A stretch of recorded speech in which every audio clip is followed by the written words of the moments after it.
Okay, today is May the 23rd, 2014. We're here in the South Brunswick Library, and we're talking to Mike Bernberg, who has been here for 25 years, and we're going to ask him some questions about his time driving the Bookmobile here at the library. So Mike, I know that you spent most of the time out there on the road, and did you spend any time in the library over those years, other than when you were doing the cataloging, or how did that work? Well, when I first started, the bookmobile that I was hired for was not even here, was not on the grounds yet. And so I spent my first 5 months just processing books, one after the other. Literally thousands of books that had been bought for the new bookmobile that had not yet arrived yet. Just for the bookmobile? So, yeah. So, and I was in the room where Claudia is now, but the heat was unbearable. It kept pumping out, and I actually tried to tape things up to the ceiling to keep it from because I was almost boiling over. and is it the Canadian blood that makes you the Canadian blood? I guess it must have been that just cooled me down just below the point where I probably would have expired. I didn't know that. Yeah. It's such a hot box there. So you processed all the books for the first time. Was that the red bookmobile, or is there one? That was the old red one. Okay, there was two red ones. They were both Maroney's, and this is before your time, right? I think I saw a red one that used to be parked in the back a long time ago when I first started. Yeah, yeah, I do remember that. So over the years, what were some of the most memorable things that happened while you were on the bookmobile? Any kind of, you're out there, you're on the road, you're in a whole different atmosphere, So tell me some of the more interesting things that happened. Well, is this the kind of thing that's going to be, let's see. Well, not like accidents. It doesn't have to be like, one time I flew off the road. Oh, there you go. Stuff like that. It's all up to you. Driving along, forgot to latch the back door, and we had a new bus, so the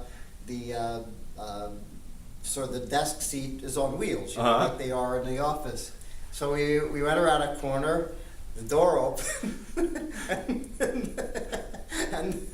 and the chair just literally rolled right out of the bookmobile. But no one was in the chair. It was just nobody's in it. And in fact, we didn't even notice till we got back to the library that the chair was no longer there. Did you ever make inadvertently drop any books off that wasn't a real book stop or anything? Any books fly out of the library? Out of the bookmobile as you're going around a corner or anything like that? No. No? And I do know that happened to Ed Hope, one of the previous drivers. Yeah, it was a famous story, that's why I'm asking. It was a famous story, yeah. But no, that didn't happen to me. Now, I did go to a stop once, and I got moved by a bunch of the kids. Oh, they moved you? They moved me, yes. How so? So you parked the bus? I think I was just, this is a long time ago, but I was just pulling in or I was just leaving, I forget. And, they mooned me. Moon. Oh, mooned! I thought you said moved. No. I was thinking, how did they move you? Oh, that's a good one. That's a good one. That was a good one. Let's see. I had another one where I went to a stop and we were having this a contest to count to guess how many pieces of candy were in this big jar. And some smart ass kids. Oh, shoot. Came on and they grabbed the candy and did they make off with it? They made off with the candy. They were successful in the heist. Yes, they were successful, and I was afterward. I was called over to the police department to look at mugshots. Did you notice? Did you recognize anybody from the lineup? I didn't. No. But so that was oh, that's good. That's a good story. I like that. Yeah. So. Over the years, though, what were the biggest changes? You were here in '89, so a lot of the things that are now developments were fields. Yes. So that was one of the things, right? Right. And more congestion. Is it harder to drive in 2014 throughout the township than it was in 1989, for example? It probably is a little harder to drive, but that's kind of been incremental. So, you don't notice it that Like the much, lobster you know. in the pot, right? Yeah, like the lobster, at a certain point it expires. Do you have any oh, well, first, like, what's your typical day? I mean, you have to prep the bookmobile, you have to go out there, and are there any checks you do, or, you have to fill up, you have to gas up, those type of things? Yeah, so, yeah, I mean, obviously, you have to gas up once a week, not every day, but, Okay. yes, you have to check the bookmobile, you go around it, you check that the air is still in the tires, and that, all the lights still work, and the fluids are up, and in The 10-point safety check. yeah, a regular safety check, and yeah, that's about that for that. And then I come into the library, I take whatever books have been returned to the library, and I take them back to my desk and discharge them, so that, because the library and the bookmobile are actually technically two different entities. Right. So I have to check them into the bookmobile, and then I put them on the bookmobile, so, Okay, so that's your daily prep. Yes. Now, I know you like to be out on the road more. You prefer being out. You know that, huh? Yeah, I have. Where did I you hear picked up that? on that over the years, of my 15 years, I've heard that. What do you find, or what's the most, first we'll start off with what's the most frustrating part? You may not have to go into the hairy detail, but I mean, just the part about being inside when you, Yes. so you're definitely an outside type I'm person, an outside outdoorsy. kind of guy. I really don't like to be inside. After I can do it for a few days, but after that I start to really feel like a prisoner. Yeah, like So, cabin fever, yeah. Okay.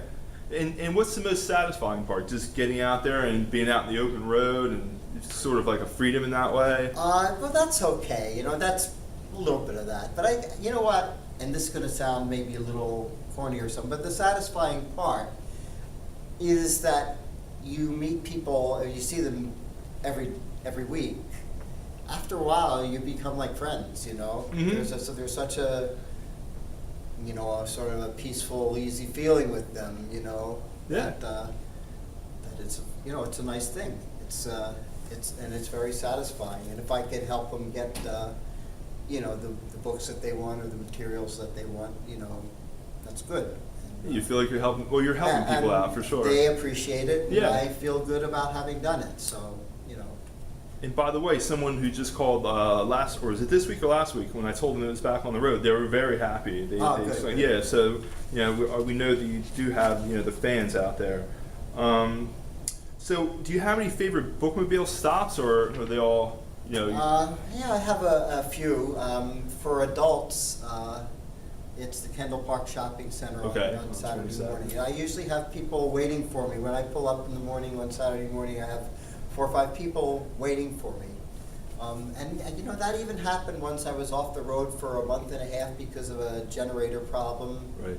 And I came, and they were all there. I mean, it's amazing.